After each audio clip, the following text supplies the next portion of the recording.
Las brujas, esos seres desalmados, aquellos demonios híbridos, son seres pactados del diablo. También son unos aberrantes nahuales que chupan a los niños sin piedad. Les extraen la sangre dulce, libre de sal. Son conocidas en épocas modernas como los nuevos vampiros. Como ya se los he dicho en repetidas ocasiones, su forma de atacar es diferente. De hecho, se modernizan y actúan de diferentes formas. Hay datos de que las brujas pueden caminar entre los humanos, entre nosotros en el día. Inclusive se pueden acercar a una iglesia. Estas brujas no todas se convierten en animales.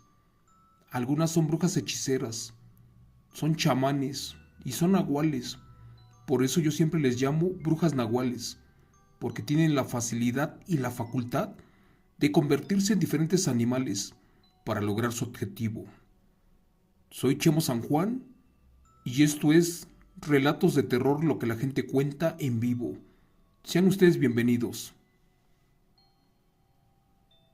Les quiero exponer algunos relatos y casos que me manda la gente de diferentes partes del país y de otros lugares. Por ejemplo, la señora Irma Méndez, del estado de Guerrero, comenta que en su rancho las brujas existen, y no solo en forma de gallina, guajolote o bolas de fuego, porque dice que su abuela vio a una convertirse en otro ser en uno impresionante. ¿Quieren conocer esta historia? Se las voy a contar. Gracias. Señor Chemo San Juan, buenas noches. Mi nombre es Irma Méndez y soy del estado de Guerrero, de un ranchito humilde en tierra caliente. Aquí abundan las brujas y los nahuales. Y les quiero decir que hace muchos años me contó mi abuelita que cuando ella era muy joven, miró a una serpiente enorme arrastrarse por los suelos, pero que esta bestia tenía la cara de una mujer, y la verdad cuando me lo contó me dio mucho miedo y pánico. La abuelita para mí es un símbolo sagrado de verdad y sabiduría. Yo le creo profundamente a lo que me dice, y sé que ella no miente, pero lamentablemente ya falleció.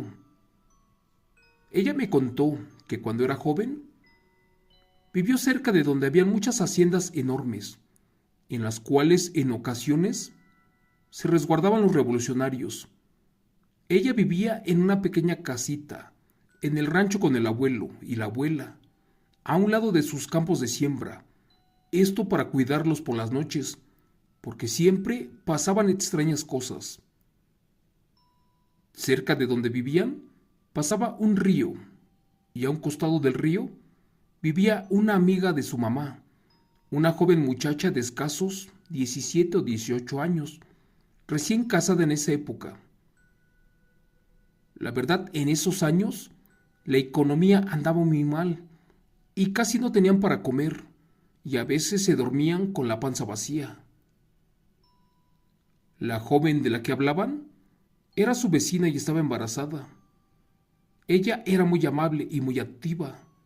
Trabajaba haciendo tortillas para venderlas en el rancho. Mi abuelita y mi bisabuelita la visitaban seguido. Iban con ella y se quedaban por horas ayudándole a hacer las tortillas. Y de paso conversaban de diferentes temas del rancho. Pasado el tiempo, nació el bebé de la muchacha. Este fue un varón, uno muy fuerte, y por tanta tortilla de maíz que consumía, pues la verdad la mujer producía mucha leche, inclusive al entrar a la casa olía a leche y a bebé a la vez. Como al mes de nacido del bebé, pues un día fueron por las tortillas, allí con la muchacha, y ésta no se había levantado aún. Así que mi mamá y mi abuelita entraron a la casa y la encontraron bien dormida y al bebé llorando. La despertaron y ella, profundamente agotada, se levantó de la cama y se puso a trabajar. Fue a moler su nixtamal, hizo la masa y comenzó a hacer tortillas. ¿Qué te pasa?, preguntó la abuela. Ella contestó: no sé, vecina, algo está pasando con el niño. Es que me cansa mucho cuando le doy de comer y más por las noches. La abuela se despidió y al salir miró marcas en el piso, de como si una serpiente se arrastrara. Al principio no le dio mucha importancia, pero eso era señal de que no estaban solas. Así pasaron los días, y la muchacha se veía cansada cada vez, pero el problema era mayor, porque ahora el bebé ya casi no comía, estaba muy delgadito. El pobre se estaba enfermando mucho y no paraba de llorar. Cuentan que el esposo, muy preocupado, un día no se fue al trabajo. Mejor se quedó en la casa para cuidar a su mujer y al bebé. Por la mañana, el hombre se levantó muy temprano, de hecho a la misma hora, pero lo hizo para darle de comer a sus animales del rancho. En eso escuchó al bebé llorar. Luego la voz de su mujer diciéndole: «Ya, hijo, por favor». Y que después hubo un gran silencio y el señor siguió trabajando. Justo en ese momento, mi abuelita y su mamá llegaron de visita y pidieron entrar a ver al bebé. El señor la saludó y les dijo que estaba bien, y así entraron los tres, cuando de pronto se escuchó cómo se cayó una jarra de vidrio, una que tenían en el borde de la cama, y fueron para ver si estaban bien. Pero lo que encontraron los dejó impresionados. Aterrados, observaron a una gorda serpiente, como ella sola, enrollada en la cama, chupándole la leche a la mujer. Y con su veneno, al parecer, dormía la señora, y también tenía la punta de su cola metida en la boca del bebé, supuestamente para que éste no llorara.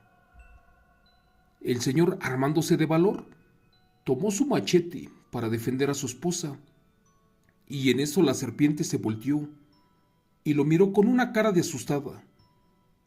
Dice mi abuelita que esa cosa era una bruja, y una que tenía la cara de una anciana, y que en vez de chupar sangre tomaba leche, y más porque ésta no tenía sal, y estaba en estado puro.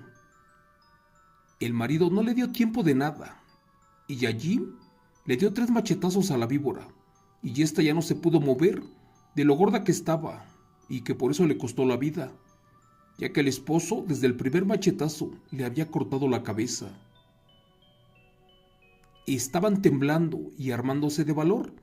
La bisabuela la echó para afuera y con aceite y leña le prendió fuego. Se fueron para la casa y se olvidaron por un rato de lo sucedido. A la mañana siguiente volvieron a visitar a la muchacha, y que cuando revisaban las cenizas para mostrárselas a la mujer, solamente encontraron los huesos quemados de una persona, así como lo escuchan.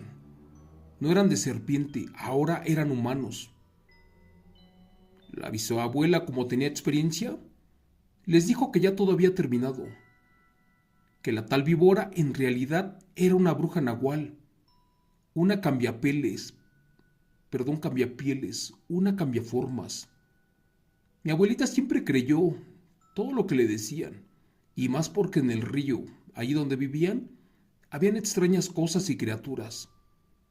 Unas que se dedicaban a chuparle la sangre a la gente, pero en especial a los niños. Para despedirme les digo, gracias por leerme. Esa es la historia que me contó mi abuelita, que en paz descanse. Verdad, mito, realidad, que cada quien de ustedes decida. Por mi parte, yo aún vivo en el rancho y esto sigue pasando al día de hoy. Gracias. Les quiero decir que las brujas no solamente chupan a los niños. Hay ocasiones en que llegan a chupar a los perros, a las vacas, al ganado. Hace años nos mandaron un caso donde nos cuenta un señor que su abuelito fue revolucionario allá por los años de 1910, 1915, y que en esa época pasaron muchas hambres. Esto en el estado de Hidalgo.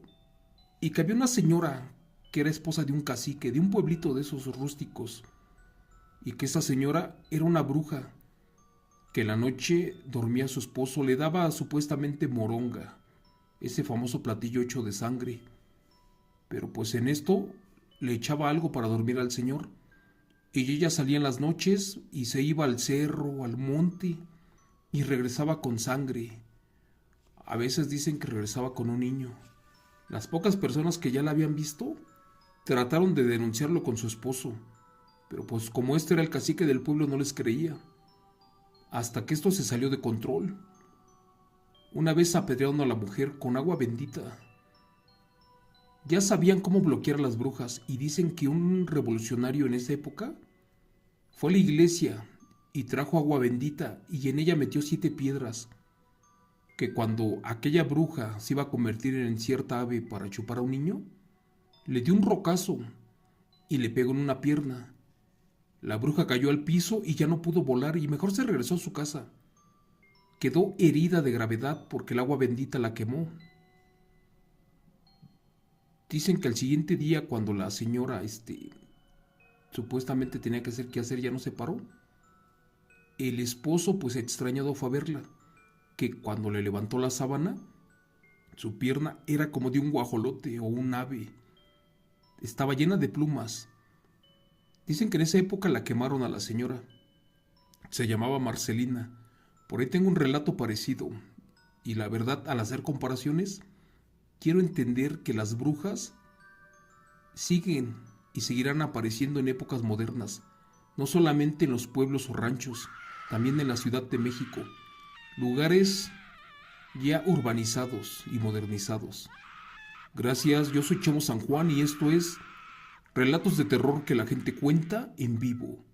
Que Dios me los bendiga y excelente noche. Hasta mañana.